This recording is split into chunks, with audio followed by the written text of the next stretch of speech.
You walk into this room at your own risk, because it leads to the future. Not a future that will be, but one that might be. This is not a new world. It is simply an extension of what began in the old one. It has patterned itself after every dictator who has ever planted the ripping imprint of a boot on the pages of history since the beginning of time. It has refinements, technological advances, and a more sophisticated approach to the destruction of human freedom. But like every one of the superstates that preceded it, it has one iron rule. Logic is an enemy and truth is a menace.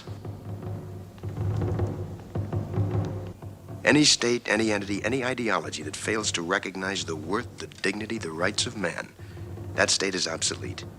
A case to be filed under M for Mankind in the Twilight Zone. And then the final solution, which is a year to 2 years off, is the vaccine. So just to head off the conspiracy theorists, maybe we shouldn't call the vaccine the final solution. Well, if you don't save our lives, you can't control our brains. Vaccines are required if you're headed to war, but Target 5 discovered that a frightening number of U.S. servicemen and women are having severe reactions, including a young Marine from Claremont County. It's difficult right now. At a time when young men and women are dying on the battlefield. We live in a very volatile time in the military. There is an enemy here at home. And no one wants to look bad. It's not a shot from a gun. This is the worst cover-up in the history of the military.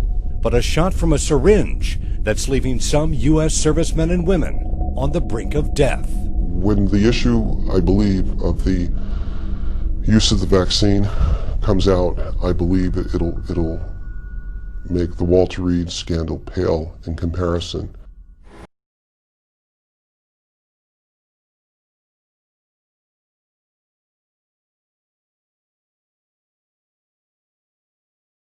Friday in San Jose, 33-year-old San Jose police officer Jared Yuen appears ready for action, swaying with his projectile launcher. His demeanor draws a reaction from the crowd. This is funny to them. They're having a blast out here. They have smiles on their faces. He runs away and back and says, Andrea Pritchett is a founding member of Berkeley Cop Watch. He was escalating an already seemingly tense situation and making it worse, and thus endangering members of the public. In a second video, a woman asks him, "Why are you on that side?" He answers. Seconds later, he reaches around another officer and fires a projectile. The scuffle is on. Harper saw the story on the news Monday and recognized Yuen as the cop who fired the rubber bullet at him.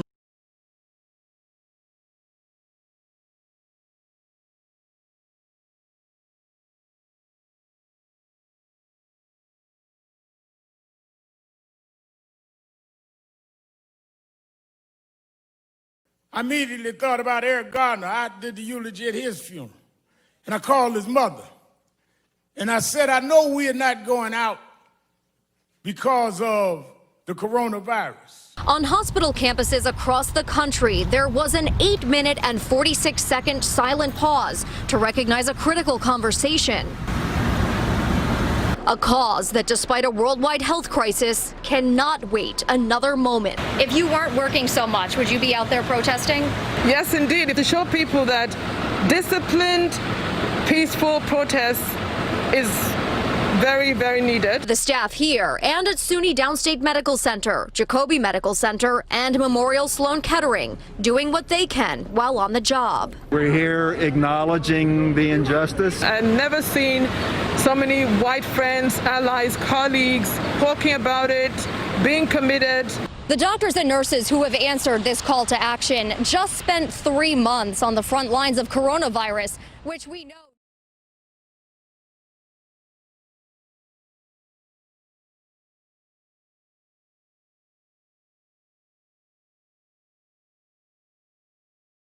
And which activities like mass gatherings may be, in a certain sense, more optional. And so until you're widely vaccinated, those may not come back at all. This was artificially induced. I mean, and we're taking things that are, genetically modified organisms and we're injecting them in little kids' arms. We just shoot them right into the vein.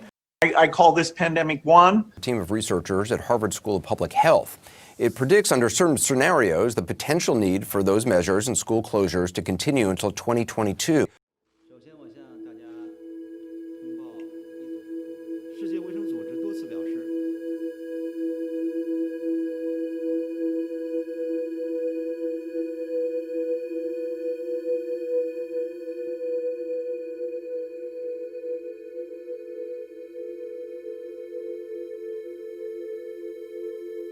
Are you aware that there are people out there who have these conspiracy theories that this was all created by you in order to inoculate everyone in the world and put a chip into their blood so you can track them? Yeah, that's, very strange. Yes. That the organization that's about saving lives and warning, gets attacked as though we were somehow connected to it.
Where's your name tag? You have no name tag, no badge number. Like what is that? Like I said, we also have interim orders. We're given orders from directly above. It's different. You guys hear this? This guy says he has direct orders to take his name tag off and obscure his badge number.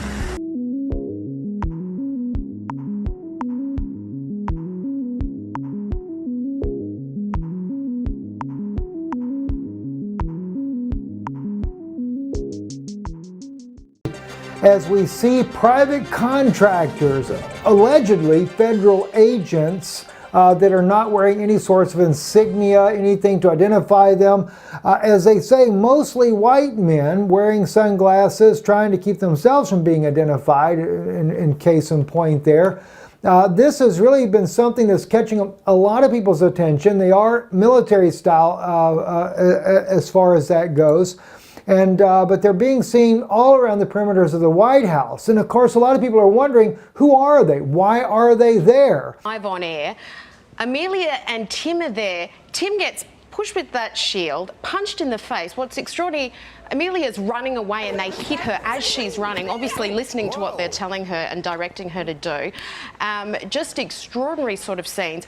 After the Prime Minister saw this, he's called for an investigation over in the US.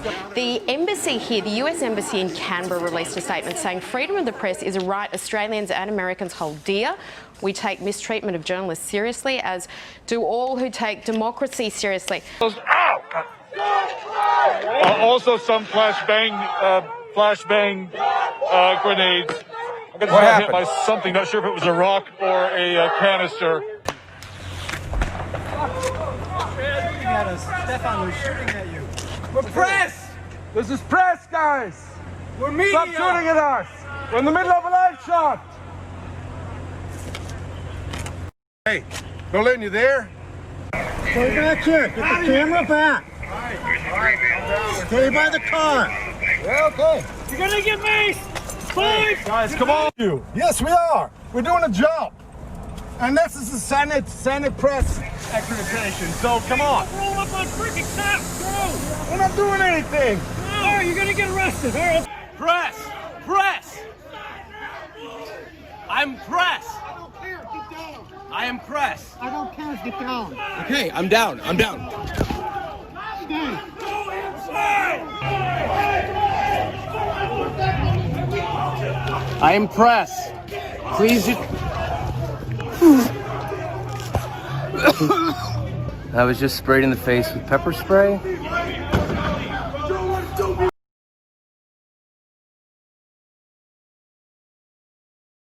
We got plenty of time here.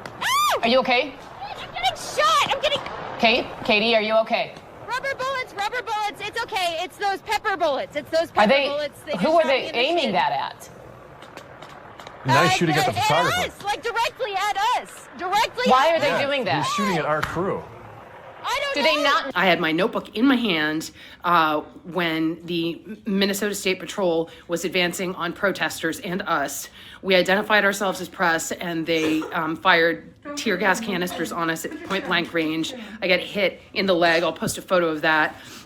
We asked them, I was saying, where do we go? Where do we go? They did not tell us where to go. They didn't direct us. They just fired on us. I'm sorry? You're under arrest. Okay. Do you mind Whoa, whoa, telling whoa, me whoa. why I'm under arrest, sir? Why am I under arrest, sir? Officer's with CNN and he's on the air right now. Okay. You are arresting him live on CNN. We told you before that we are with CNN. I just want to remind you, nobody was doing anything. They pulled in, they opened fire. Look at them. They're aiming their fire now. They're working towards us. They're working. Step back. Get back. Your head. He's head. Step back. I got it. Whoa, watch it, guys. We got gas here. Miguel, stay with me. Okay, we got gas. You want to talk about what brought you out here? Hey, man, so basically, man, military personnel is supposed to be out here to support the people. Who gonna protect us against those that are supposed to protect us? You know what I'm saying? The military. The military is supposed to be out here protecting us, stand in front line. That's what we do here. You know what I'm saying? We're geared. This is domestic terrorism right here. You know what I'm saying? This is domestic terrorism. As we speak, I am dispatching thousands and thousands of heavily armed soldiers, military personnel, and law enforcement officers to stop the rioting, looting, vandalism, assaults, and the wanton destruction of property.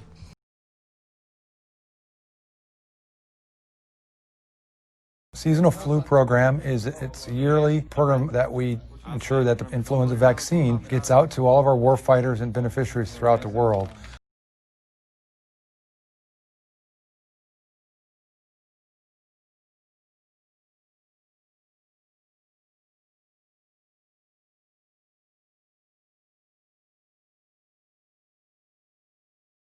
States are reporting disproportionately large numbers of African American deaths. So Steve Osunsama, he leads us off with more on this disturbing trend that even the White House is now weighing in on. From the moment the coronavirus outbreak began, health officials have preached that COVID-19 doesn't discriminate, that it's an equal opportunity killer. But new reports strongly suggest that race still matters. Look at Louisiana. Of the more than 500 people whose final breaths were stolen by this disease, the state says that more than 2/3 of them were black.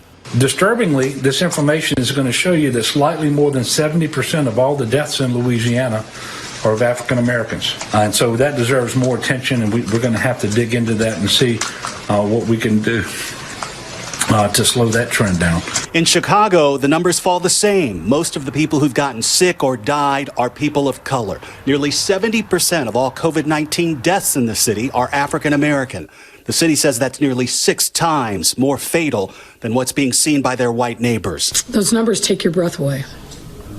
They really do. This is a call to action moment for all of us. When we talk about equity and inclusion, they're not just nice notions. They are an imperative that we must embrace as a city. On Chicago's West Side, Reverend Marshall Hatch says it's been a tough few weeks. Well, we had actually 4 deaths last week, and one of them was my sister who passed on Saturday, my eldest sister. In Milwaukee County, Wisconsin, where Black Americans are just 26% of the population, they're more than 70% of the deaths from the coronavirus. The reports are startling in North Carolina, Connecticut, and Michigan, too. Based on our preliminary data, we see that it appears to be impacting minority populations greater, with 33% of cases and 40% of deaths being in African Americans. The NAACP held a virtual news conference sounding the alarm. These are shocking numbers. This shows the lack of inequity. This exposes the structural deficits that we've all known about. But when you put an accelerant like a coronavirus in the midst, African Americans are desperately impacted. Policy experts tell us they've seen this before. We saw during H1N1 that Native Americans and Latinos were much more likely to be hospitalized and even to die from the virus. And we're seeing the same thing happen now with coronavirus in places like Chicago, where Black people are roughly 30% of the city's population, but 70% of all coronavirus-related fatalities. Most of the work we're going to do to be ready for pandemic 2, I call this pandemic 1, most of the work we'll do to be ready for that are also the things we need to do to minimize the threat of bioterrorism. Great talk. Give our best to everybody else in the bunker. Thank you.